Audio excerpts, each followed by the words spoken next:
Good afternoon, ladies and gentlemen. Welcome to the press conference after the second working session of the G7. Without any delay, I give the floor to the President of the European Council, Mr. Herman VAN ROMPUY, for his comments. Good afternoon. It is exceptional to see the G7 come to Brussels, and in many ways this has indeed been an exceptional summit. Yesterday evening was mainly devoted to Ukraine, and as many of you may have seen from our communiqué yesterday. The Ukraine-Russia crisis is, of course, the reason why we are holding a G7 summit instead of a scheduled G8, the first actual G7 in 15 years. But we had a full agenda, an agenda covering all the issues of, let's call it, a normal G8 meeting. So we dealt with the global economy, with trade, with energy, with climate change, with development, and of course also with the crisis in Ukraine, but also on other topics of foreign policy, not least the problems in Asia, in the South China Sea and the East China Sea. Ever since the start of the crisis in Ukraine, members of the G7 and the European Union have stood united in their response. To acts of aggression, we have reacted not only politically, but also economically, with sanctions. These sanctions bite directly and by creating uncertainty. The economic impact of even relatively limited sanctions is already obvious. But we are not only reacting. We developed, as a European Union, as a G7, we developed a positive agenda.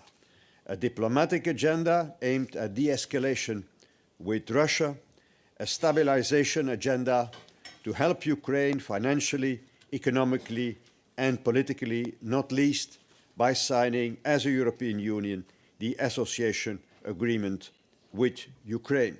And also Ukraine developed a positive agenda embarking on constitutional reform, decentralization, setting up a national dialogue, and not the least to say, organizing free and fair presidential elections. Last night, in light of the most recent development, we have confirmed the validity of this approach. G7 leaders welcome Petro Poroshenko as president-elect of Ukraine and commend him for reaching out to all the people of his country. His election can be a game changer.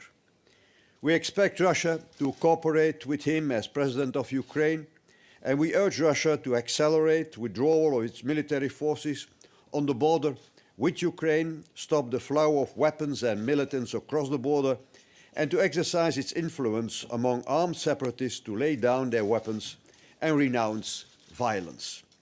Failure to address these questions is dangerously fueling the conflict in the eastern provinces. We therefore call on Russia to seriously pursue a political solution. As we said also yesterday afternoon, should events so require, we stand ready to intensify targeted sanctions and to consider additional measures. The European Council will assess the situation at the end of June. The day after tomorrow in France, individual G7 leaders will convey this message to President Putin. During this summit, we also discussed other situations of concern around the world. Of course, we spoke about Syria, the world's gravest ongoing conflict and humanitarian tragedy. The entire region is under terrible strain. Tuesday's elections, flawed from the outset, will not bring us closer to a solution. Only a clear commitment from all sides to a genuine political process can open perspective to stability and peace in Syria. The European Union will continue supporting all efforts to alleviate the suffering of the people of Syria. We also addressed the situation on the African continent, in Libya, Mali, the Central African Republic, and Nigeria. In our discussions this morning, we had also a good exchange of view on the global economic outlook around the table. One thing was very clear: supporting growth and jobs remain our top priority. I explained the situation in the European Union, that we have good news, but also that we have also worrying developments. The good news is that we will have next year a 2% GDP growth all over the Union, in all the countries, by the way, also in the weak countries, and that this growth is driven by domestic demand. Unemployment is still far too high, but between 2013 and 2015, we will have approximately 1.6 million unemployed less. I said it also yesterday. Employment is growing, but only by slightly more than 1% in the period 2013-2015.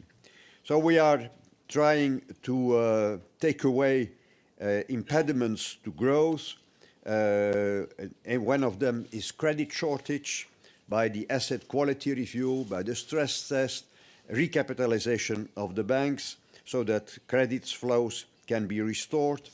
At the same time, we are dealing now, and especially the European Central Bank, with this problem of low inflation, which is a handicap, especially for those economies with a high private and public debt. And of course, I mentioned the efforts that our member states are undertaken in the field of structural reforms.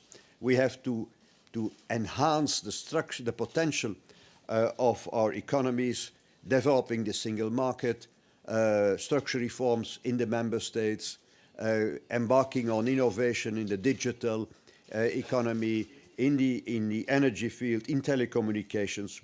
We explained to our colleagues in the G7 what we are doing in the European Union. Today we also made important progress on the critical question of energy security.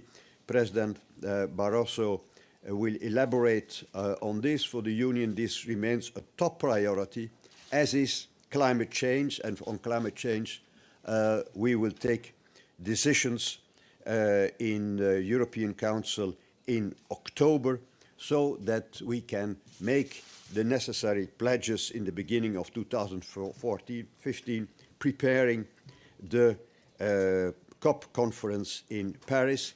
In the G7 meeting in Germany in June next year, we'll coordinate among the G7 leaders, we'll coordinate our approach to climate change, so to make the conference in Paris a success. Last week, the Commission proposed a strategy to strengthen also our security of energy supply, and the EU presidents and prime ministers will discuss this at our next summit on the 27th of June. To conclude, we have had an exceptional summit, and as host, we are glad that we are able to pull it together at such a short notice. I thank all other G7 leaders and their teams for the true G7 in the true spirit of the G7. Most of us will see each other again already tomorrow in Normandy for the D-Day commemoration, and I look forward to attending President Poroshenko's inauguration in Kiev on Saturday as a sign of the European Union's continuing support and commitment to Ukraine. Thank you. For your remarks, President Barroso, you have the floor. Thank you. Good afternoon, ladies and gentlemen. Some time ago, we were not expecting to be meeting here in Brussels for this G7, but it was well worth it. In fact, it was a very successful summit, very good conversations with a very important and remarkable level of convergence. On a range of geostrategic issues, we have a unity and common determination to lead the global response. I'm particularly pleased that the G7 has formally endorsed many of the key initiatives that the European Union has tabled today. From our intention to organize a donors conference to our approach on energy security. We will keep driving policies and progress in all these areas. The G7 also confirmed the intention to reach an ambitious and binding climate agreement by 2015, as we have repeatedly called for. And on development, the G7 takes action in areas in which we have led by example, such as food security, health, and vaccination. But as you know, we have organized this G7 here in Brussels because of Ukraine. The most important message is clear. G7 stands united behind Ukraine. We have made it clear that we stand behind its leadership politically and economically. We have made clear that we stand by the citizens of Ukraine that want to live in a sovereign, free, democratic, and hopefully prosperous country. As this is our immediate neighborhood, the European Union has indeed a special responsibility. That's why we have mobilized fast and we are deploying financial and technical assistance already to Ukraine. That's why we aim to sign the remaining parts of the association agreement as quickly as possible. Both sides are indeed committed to this. As a next concrete step, the G7 has agreed that the European Commission will host a high-level donor coordination meeting next month here in Brussels. Our group of like-minded members of the international community is also united in sending a resolute message to Russia that it should recognize and fully engage with the Ukrainian authorities, namely with the recently elected President of Ukraine, Mr. Poroshenko. And that Russia should also take concrete and credible measures to de-escalate the situation in the eastern of Ukraine. We stand ready to take further action if that's necessary. President Van Rompuy has outlined our positions on the other key foreign policy points we have discussed. I fully share. I will not repeat what President Van Rompuy just said. Let me briefly address other points on the G7 agenda that were indeed also very important. Trade. On trade, we have recommitted to exploit to the full the enormous growth and jobs potential of keeping markets open and liberalizing global trade. That's why we'll aim for a rapid conclusion of ongoing trade negotiations, implement our multilateral commitments stemming from Bali, and fully support the efforts in the WTO for completing the Doha round. We have also agreed that as G7 leaders, we have to come public stronger on explaining to our public opinion the advantages of trade opening in terms of concrete consequences on growth and jobs, addressing especially the concerns of those most vulnerable or those that feel sometimes alienated from the advantages of trade liberalization. On energy, I am very glad to see that this summit endorsed the principles and actions of the Rome G7 Energy Initiative. This will ensure that our citizens and businesses benefit from energy that is cleaner, safer, and more secure than in the past.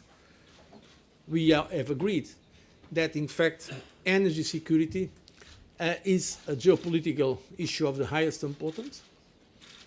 We have in European Union, as you know, the Commission has just presented a proposal for a European energy security strategy.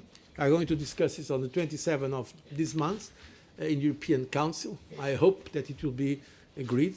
I think that if it's not now, when can we really agree on that very important piece of work?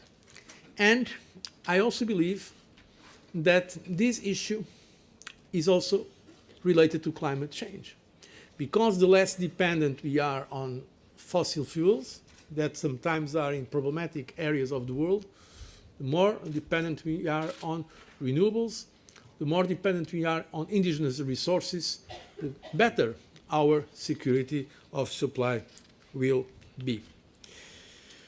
So both for the sake of environmental protection and also energy security, it is extremely important that we step up the efforts globally on climate change.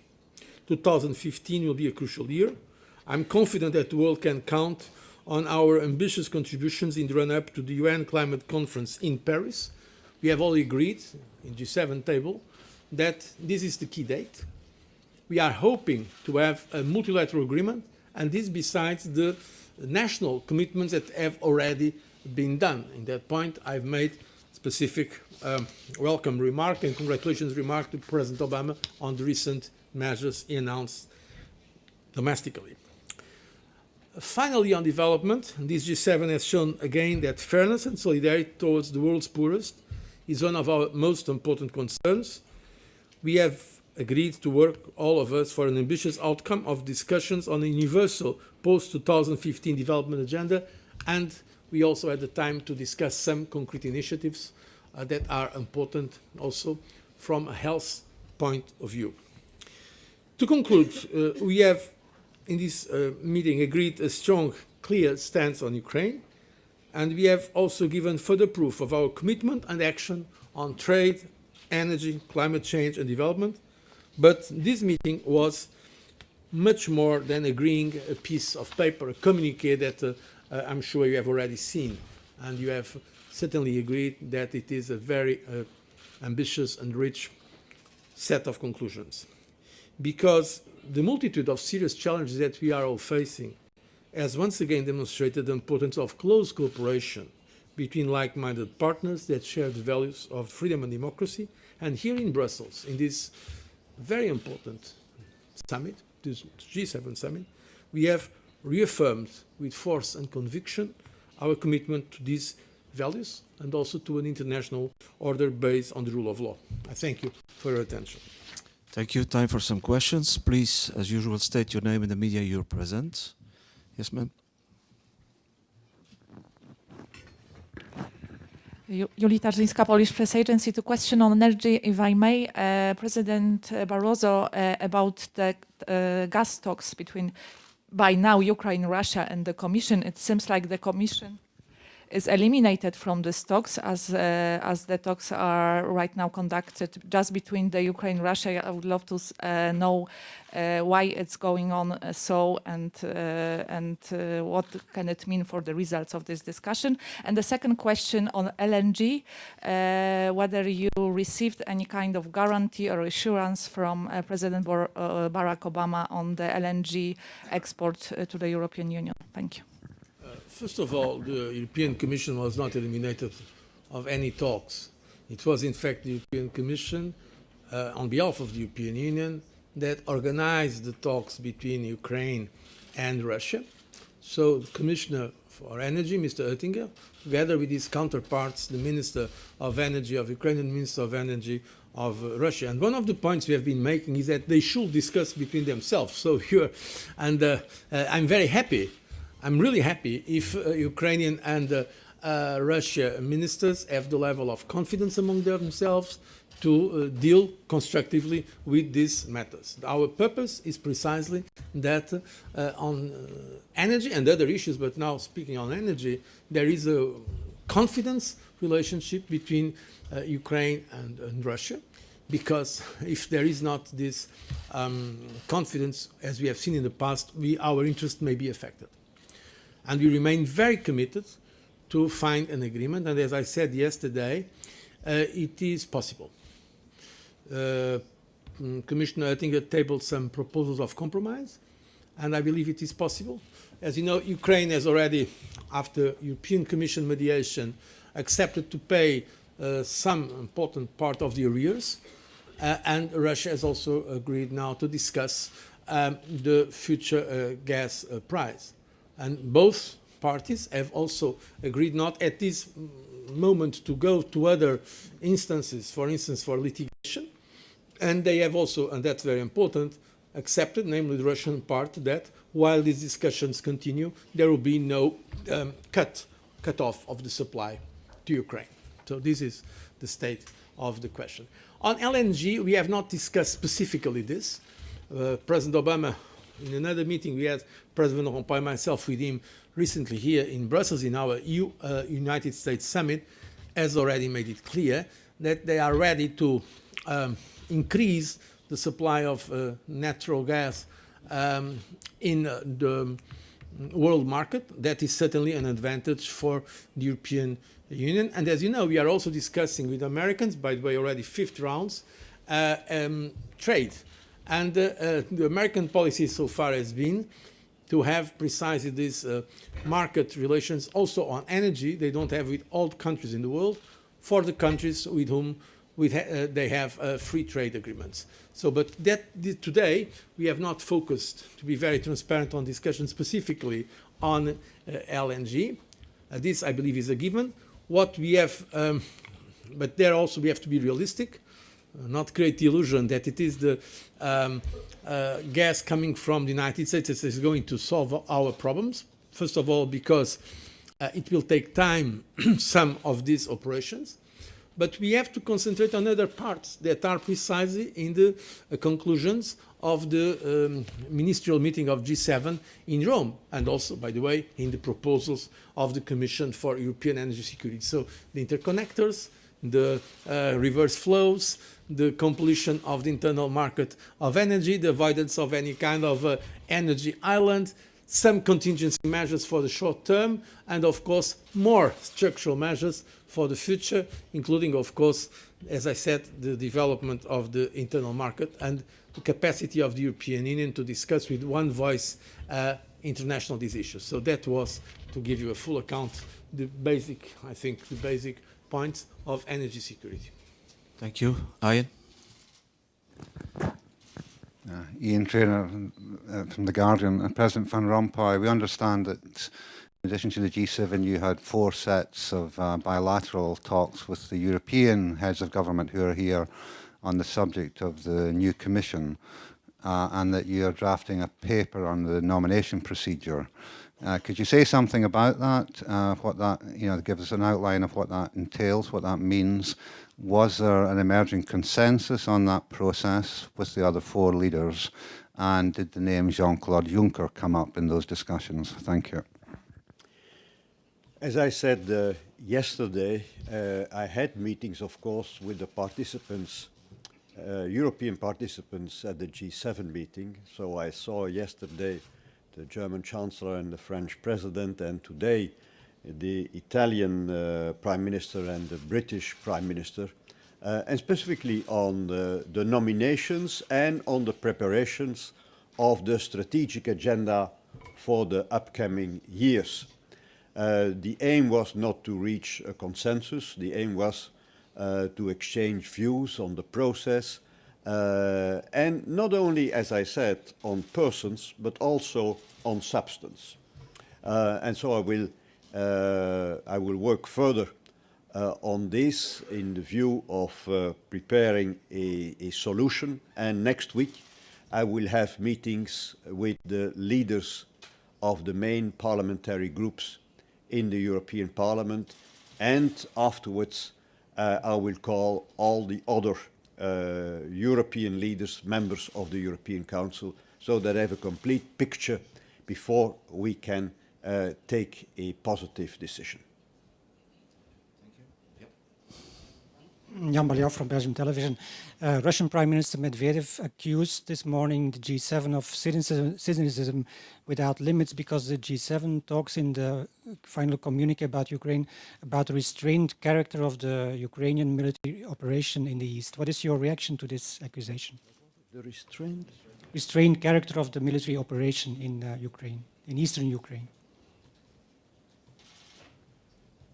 I didn't got the Prime Minister Medvedev in Russia says that it creates a humanitarian problem and that the military campaign in eastern Ukraine is not restrained, while the G7 talks about restrained military campaign. He was contesting our assessment of the military operation in Ukraine.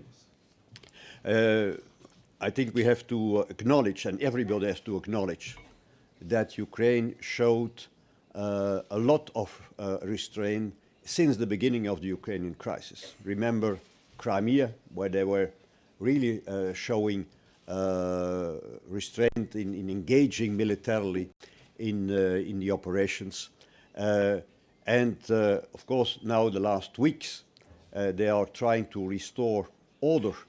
And that is their constitutional right. And we acknowledged this constitutional right also in the communique of the G7. And happily, there were also some incidents on which we had questions. And we asked as a European Union, for instance, on further investigation on incidents, grave incidents, serious incidents, as in Odessa. But overall, we maintain our assessment that the Ukrainian government and president has the right to restore order, and that they do this in a manner that we can qualify as restraint. But again, I have to be complete. There have been grave incidents, and also on that point, we took a position as a European Union, and by the way, also by a communique launched by the High Representative. Okay, thank you for your attention. Have a good afternoon.